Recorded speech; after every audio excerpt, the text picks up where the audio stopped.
traveling solo with her daughter since 2016. Started discovering myself more and more through travel, I realized that this is my passion and that I really find myself more and more when I go on these solo trips. She's inspiring moms to pursue their travel dreams. My message to mothers is just to let go and don't think too much before you plan that trip. Just go for the first trip and see how it makes you feel. NewsX influencer A-List proudly recognizes Dinaz Rai Singhani for influence in travel. Hello and welcome. You're joining us on yet another episode of NewsX Influencer A-List. With us today is a very, very special influencer. Her name is Dinaz Rai Singhani, but she has been solo backpacking with her daughter since 2016. Firstly, a very warm welcome to the show, Dinaz. Thank you so much for being with us. Thank you so much, Paradhi. Thank you for having me here. All right. So, you started backpacking in 2016, if I'm not mistaken, right? And it's been 5 years since you started this, and you're already at a reach of 12.8 thousand. Tell us what the journey has been like a little bit first. So, Paradhi, it started very on a whim for me. Actually, I didn't really think about content creation at the time because when I conceived my child, I had a desire to go backpacking to Europe with her. After coming back, I started writing about my experiences, and it was actually a way for me to remember the trip and for my daughter to probably grow up and then check up social media, my account, and read what we had done. So it was like that, I started blogging about it.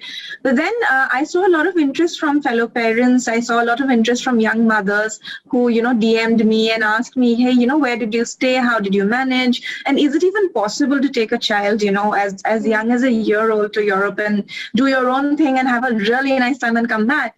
And I said, yes, it is possible. And that's when I realized that there is a sort of a gap in the market where a lot of people don't know about backpacking as a doable lifestyle in India, and more so with a child. So that's what I try to address in my content more and more. It's been like I started documenting very religiously from 2018 onwards, not 2016. So it's just been like three and a half years now of me seriously, into it. But it's been a great journey in the sense that I've made a lot of friends from the social media community, fellow people who like traveling, who, like being wild and free. And I've also met mothers who really are on the verge of wanting to travel, but don't really know how to do it. So this is the entire world that I have found thanks to social media and thanks to the community that we've created. So that's been my journey so far. Okay, so two things I've understood, from this, Dinaz, and we're going to break these two down and talk about them. Firstly, a solo woman backpacker. And secondly, a solo woman backpacker who's traveling with her baby. So let's talk about the first bit first. What is it like to be a woman traveler? Because we step out of the house. I know for a fact, if I step out of the house, my parents warn me, you're going out at night, be safe. You out here are traveling the world. What is it like to be a woman traveler?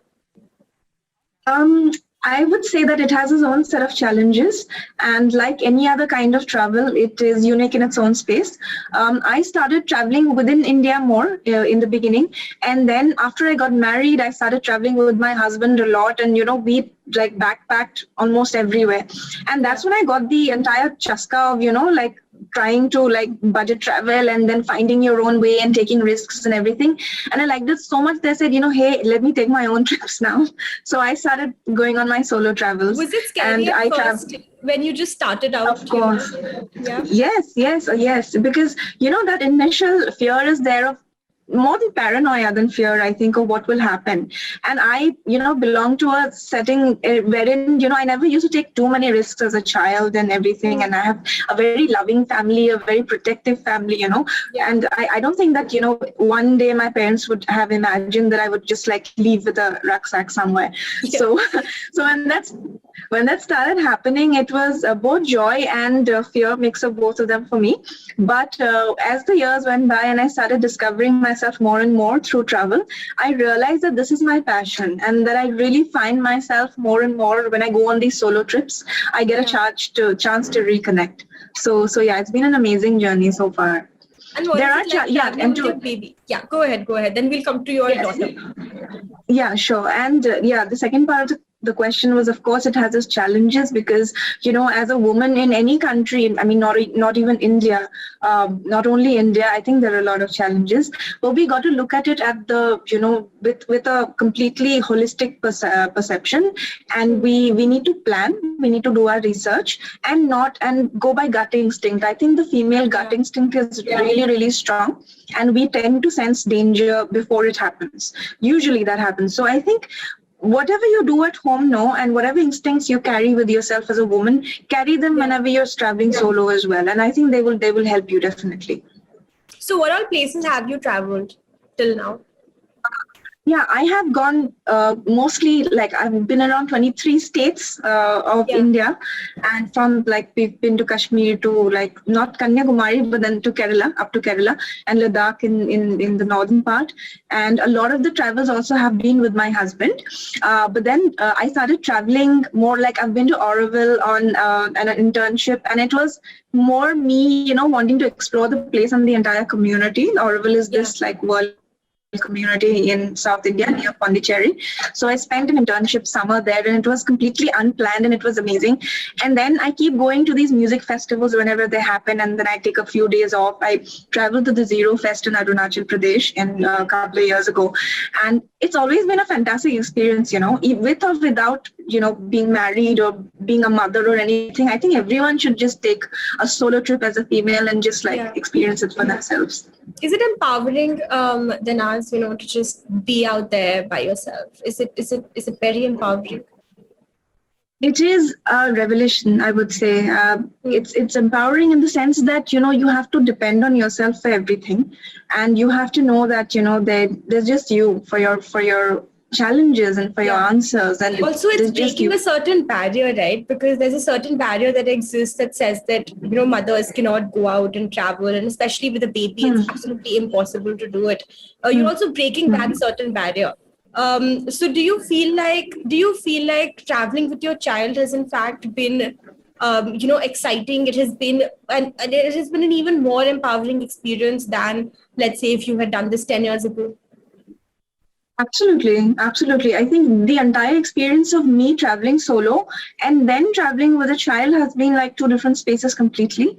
One, because I never even dreamt that I would actually backpack to Germany with her when she was a year old, wear her on me and then wear the backpack and then go to a hostel and check in and then, live life like that. And we spent a good week and a half there. We traveled to 3 cities in Germany, and it was so empowering because of the fact that I was in a non-English speaking country.